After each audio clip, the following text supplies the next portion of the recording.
I'm here with Kristin Daly. We're together at the Words in the Woods conference in Springfield, Illinois, and she's my newest friend. And she is an editor at HarperCollins. And do you want to talk about your imprint, a little about where you work? Sure. I work for HarperCollins Children's Books, and I've been there for about 8.5 years. And for the last 2 years, I've been part of the Balzer and Bray imprint, which has been kind of really exciting, being part of the sort of General Harper Children's Group for so long. Mm-hmm. It's almost like an entirely new job to be part of a really small boutique imprint. And I work with two really fabulous editors, Donna Bray and Alessandra Balzer. And I'm sure folks know so many of their books, The Disreputable History of Frankie Landau Banks, Mo Willems, pretty much anything by Mo.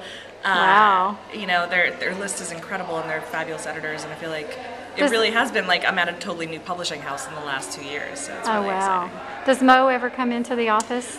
He does, but I believe he lives outside of New York now. I think he moved from Brooklyn to Massachusetts. Oh, okay, I didn't realize that. I think he's probably in a lot more rarely these days than he maybe was when Alessandra was at Hyperion. Okay, now you're also a newlywed. I am. To a bass player. Also true. He plays electric bass. His first love is jazz. You know, I have two sons who play jazz bass. I know, I just learned that today. I think we're related, don't you? I think we must be. I think we must be. Children's books, bass playing men in our lives. It's like we're sisters. Absolutely. Twins separated at birth. Yes, clearly. Okay, what I'd love for you to do is give a tip.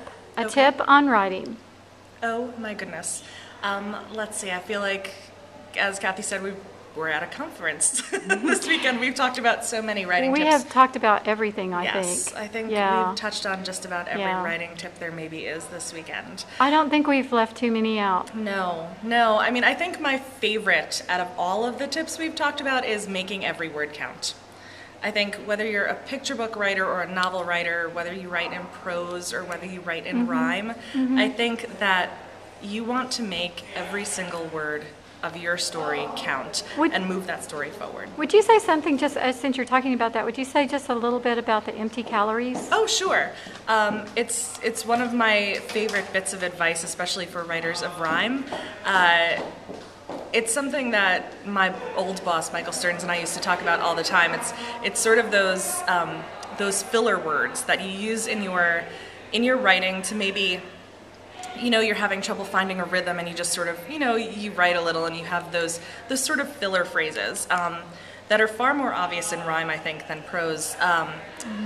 And I'm very fond of writing in the margins of particularly rhyming manuscripts, empty calories, empty calories. They're the way I put it is they're the words that they sort of taste good going down, but they don't actually make you feel full or make your manuscript feel more satisfying. And, like real empty calories, they can make your manuscript feel a little bloated. And what you want to do is, they're phrases in rhyme in particular, they're phrases that maybe you're inserting into your rhyme to meet the number of syllables you need for your meter, but they don't actually apply directly to the story itself. I think we talked about an example earlier today that was the phrase "if you will," which was sort of inserted into the middle of a rhyming line just to sort of add 3 syllables to the meter. To make the meter work. Yeah.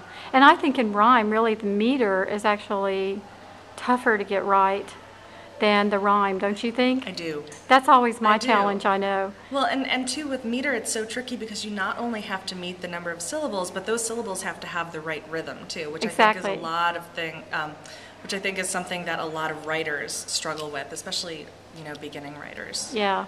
Getting those syllables to fall on the right beat. It's always hard. I can't believe that you used to work with Michael Stearns. I did. Yes. I did. Yes. Michael and I worked together when he was at Harcourt. When he was working with Alan. Right, exactly. He was the editor for my paperback books. Yes. So we have no degrees of separation. We don't. We are truly united, sister. It is true. We are sisters. It is true. Bass playing husbands and sons, and Michael Stearns and Ann Hoppy. The who list we goes both worked on. with. Yes, it's so true. And it took us this long to meet. I can't believe it. I know, it's shocking. Well, now that that's been remedied, Kristen, thank you. Oh, thank you, Kathy. It's been so nice to meet you this weekend. It's been so great being with you. Yeah, it's been fun. All right. Adios. Thank you.